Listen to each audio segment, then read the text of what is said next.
سامعین، welcome to my channel voice of Mona. ہماری آج کی سٹوری کا نام ہے دل کے زخم۔ انیلا امریکہ میں عرصہ 10 سال سے رہ رہی تھی۔ بچے یہاں کے رنگ میں رنگ چکے تھے، سب بڑے ہو چکے تھے اور سب کے سب بگڑ بھی چکے تھے۔ ایک لڑکی نے تو ایک برٹش سے شادی کر لی تھی اور اب ملنا جلنا بھی چھوڑ دیا تھا۔ وہ تو مذہب سے ہی باہر ہو گئی۔ انیلا کو اس وجہ سے ایک مرتبہ ہارٹ اٹیک ہو گیا تھا۔ 3 بچے جو پیچھے اس کے پاس تھے انہیں لے کر وہ پاکستان چلی گئی۔ یہاں سارے خاندان کو پتہ چل گیا تھا، سب باتیں کرتے تھے۔ وہ بیچاری سنتی، یہاں آ کے اس نے اپنا بوتیک شروع کر لیا تھا۔ مگر وہ کہتے ہیں نا کہ بدقسمتی پیچھا نہیں چھوڑتی جب پیچھے پڑ جائے۔ بیٹا یونیورسٹی میں پڑھتا تھا، وہاں ایک لڑکی سے دوستی ہو گئی۔ وہ ایک طوائف کی بیٹی تھی۔ اس نے ماں سے شادی کا کہا، سچ بھی بتا دیا۔ انیلا نے کہا، تم مجھے مار کے دم لوگے، یہ نہیں ہو سکتا، آگے ہی میرا جینا محال ہے۔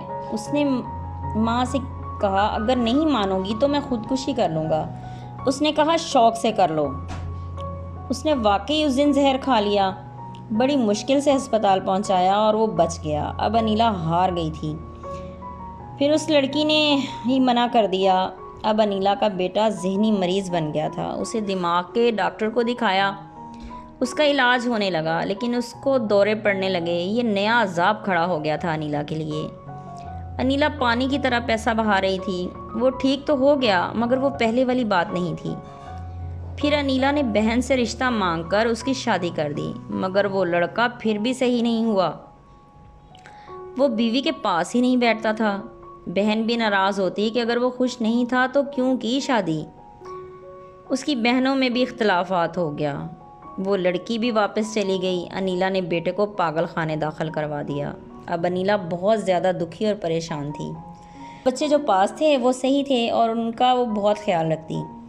وہ جب ملتی روتی کہ میرا دل میرے بچوں نے زخمی کر دیا، مگر یہ تو اللہ ہی جانتا ہے کہ حقیقت کیا ہے، لیکن وہ انسان کو اس کی برداشت سے زیادہ تکلیف نہیں دیتا۔ عزت ذلت تو اللہ کے ہاتھ ہے، انسان تو کٹ پتلی ہے، مرضی تو مالک کی ہے، جیسے چاہے جس حال میں چاہے رکھے۔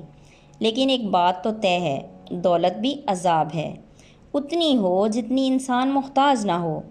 ضرورت پوری ہو جائے اور ضرورت سے زیادہ پیسہ بھی انسان کو گمراہی کی جانب لے کے جاتا ہے۔ جیتے رہیے، خوش رہیے، ملتے ہیں اگلی کہانی کے ساتھ۔